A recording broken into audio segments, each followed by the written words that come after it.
j'annonce au daron que je suis enceinte. Et le mec il me dit, faut que je te dise un truc. Et bah mon ex est enceinte. Et là je me dis, c'est n'importe quoi cette histoire. C'est n'importe quoi. Qu'est-ce que je vais foutre avec un gosse? Je suis même pas avec le père. C'était un coup d'un soir et en plus il va être daron. Il faut que je me pose, que je réfléchisse. En plus j'étais en alternance à ce moment-là, je faisais des études de programmation et tout. Je me permets aussi de réfléchir. Je me dis, c'est bizarre, le bébé il existe. Bref, j'ai dit je vais réfléchir, c'est complètement débile de vouloir garder un enfant. T'es complètement barjot. Je suis dans le déni, je réfléchis, je fais le pour et le contre. Et à chaque fois je disais qu'en fait cet enfant je vais l'aimer, que je lui donnerai de l'amour. Parce que j'ai trop d'amour à donner en fait, c'est plus fort que moi. Et je donne trop aux autres. Et je me suis dit qu'au moins, je donnerais de l'amour à la bonne personne, de l'amour à mon fils. Et moi, quand j'aime quelqu'un, je donne tout. Genre, je ferai tout pour la personne. Et le contre, d'ailleurs, c'était coup d'un soir. Il allait être papa. Mais moi, je me suis dit, au fond, ça va être un bon père. Je sais pas, j'ai senti que ça allait être un bon père. Je me suis dit que tôt ou tard, il voudra connaître cet enfant parce qu'il sera génial. Je le savais déjà. Qu'il sera un bon père, qu'il s'occupera trop bien de mon fils et que mon fils va l'aimer tellement fort.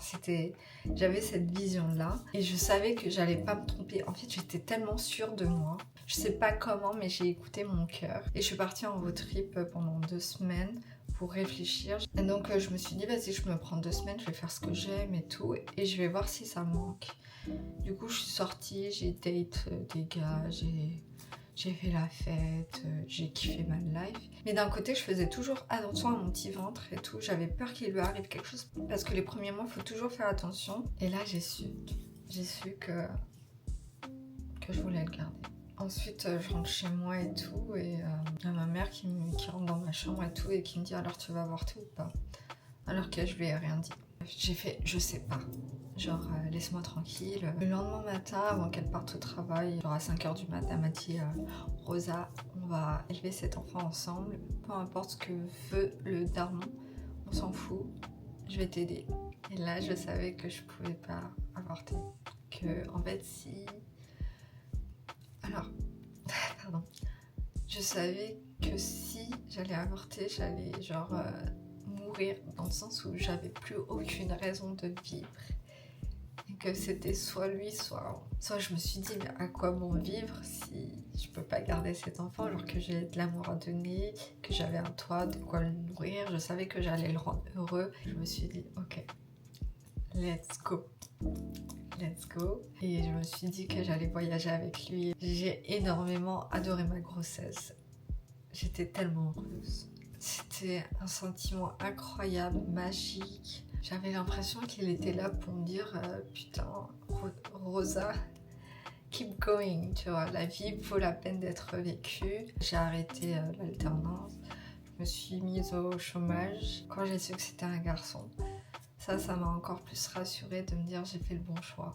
Parce qu'on avait imaginé un petit garçon, tu vois. L'accouchement s'est très bien passé. Aussi, les gens de ma famille pensent que c'est aussi la réincarnation de mon grand-père parce que quelques mois avant, j'avais perdu mon grand-père et on dit qu'il y a une vie après la mort. Voilà, et aujourd'hui, il a 8 ans. Ça se passe trop bien avec son père, il a 2 petits frères, il s'entend trop bien. Et peut-être il va bouger à Munich parce que je pense que c'est aussi ok qu'il grandisse avec ses petits frères.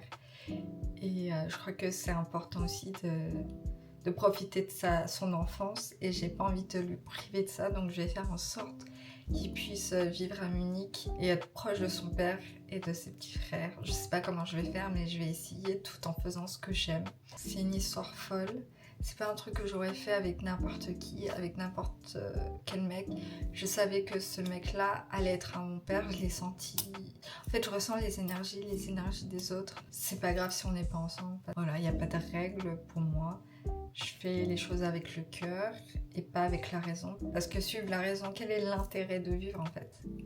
Pourquoi faire? Tout le monde dit que c'est un enfant adorable, qu'il a beaucoup d'amour à donner, qui nous rend la vie un peu plus douce. Voilà, c'est un enfant qui est curieux, qui aime tout le monde, il adore faire des câlins, il prend soin de moi, quand je suis pas bien, il me laisse tranquille. J'ai le petit garçon le plus parfait au monde. Je sais pas si j'ai tout dit, mais voilà, en tout cas, protégez-vous.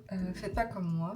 Mais voilà, je ressens tellement d'émotions que je suis obligée de faire les choses avec le cœur. Voilà, si vous avez envie de faire des coups d'un soir, faites-le, écoutez-vous et vous n'êtes pas des... Parce que nous aussi les femmes, on a des désirs, ça devrait pas être tabou et c'est pour ça que j'en parle ouvertement. Je suis fière de ce que je suis, de ce que je fais, de ce que j'ai accompli. Je suis fière de mon fils et c'est ma plus grande fierté en fait aujourd'hui. Il fait partie de moi, donc voilà.